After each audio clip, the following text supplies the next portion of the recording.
কাউকে বাকি রাখো না। যারা নাম নিতে চায় তুমি হরিনাম তাদেরও দেবে, আর যারা নিতে চায় না তুমি তাদের পায়ে ধরে হলেও, যদি পায়ে ধরতে হয় তথাপিও এই নাম তুমি দেবে। মায়েরা, কিন্তু আমরা সে নাম পেয়ে আজকে নাম করছি না। শাস্ত্রে বললেন যেই নাম সেই কৃষ্ণ, ভজন নিষ্ঠা করি। আর এই নামের সহিত আছে আপনশ্রী হরি।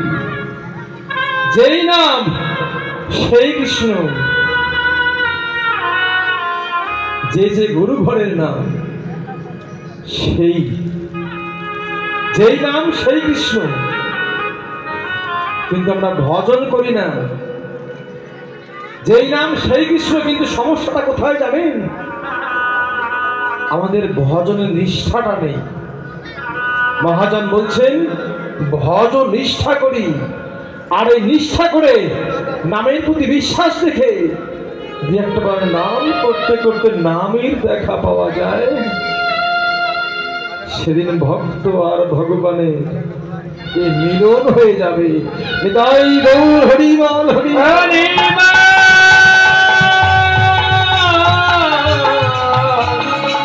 নিতাই গৌর হরি হরি। কিন্তু আমরা কলির জীব, আমরা কামান্ধ কর্মান্ধ স্বরূপ ভোলা জীব, আমরা কেউ নাম করতে চাই না। ও মায়েরা, আজকে গায়ে শক্তি আছে, আজকে দেখার মতো নয়নে শক্তি আছে, বদনে বলবার মতো শক্তি আছে। কিন্তু জানেন তো এই শক্তি একদিন আর থাকবে না। আজকে শক্তি আছে কিন্তু নাম করছি না, কিন্তু একদিন এই শক্তি আর থাকবে না। সেদিন মনে প্রবল ইচ্ছা জাগলেও সেদিন নাম করতে পারবে না। তার কারণ কি জানে? এই চিরদিন কাহারও সমান যায় না। এই চিরদিন কারো সমান যায় না। আপনাদের মনে আছে সে যে অবতার শ্রী রামচন্দ্র,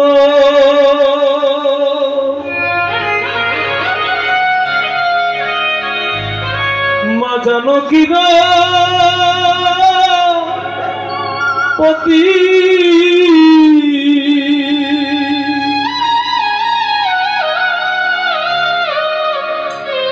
তার হইল বনবাস, রাবণ করল দুর্গতি। অবতার শ্রী রামচন্দ্র, মা জানকীর পতি,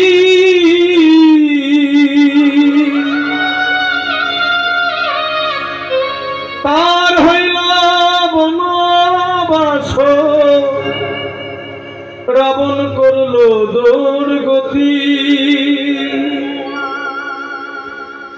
আগুনে পুরিল না,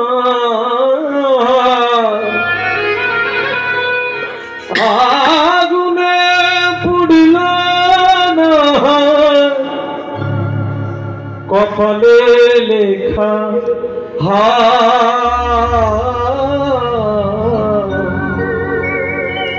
সমান নাহি যায়।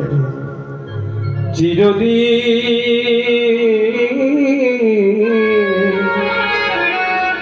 কাহারও সমান নাহি যায়।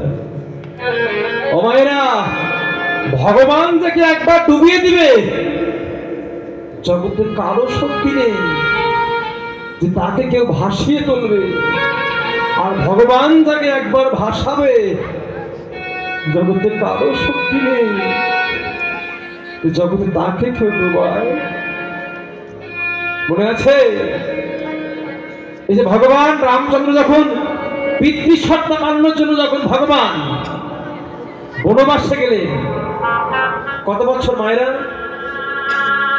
14 বছর। এই 14 বছর ভগবান রামচন্দ্র বনবাসে গেলেন একমাত্র পিতার সত্য পালন করার জন্য। আর এই 14 বছর বনে থাকবার কালে লঙ্কার অধিপতি রাজা রাবণ কি করলেন? সীতাকে হরণ করে নিয়ে গেলেন। আর সীতাকে হরণ করে নিয়ে গেলে রাখলেন ওই অশোক বনে। ও মায়েরা, এই যে সীতা হরণ হয়ে গেল, আর এই সীতা হরণ হয়ে ভগবান দণ্ডকারণ্যে ভগবান রামচন্দ্র, হা সীতা সীতা, ভগবান সীতা সীতা বলে ভগবান কাঁদতে কাঁদতে ভগবান পাগল প্রায়।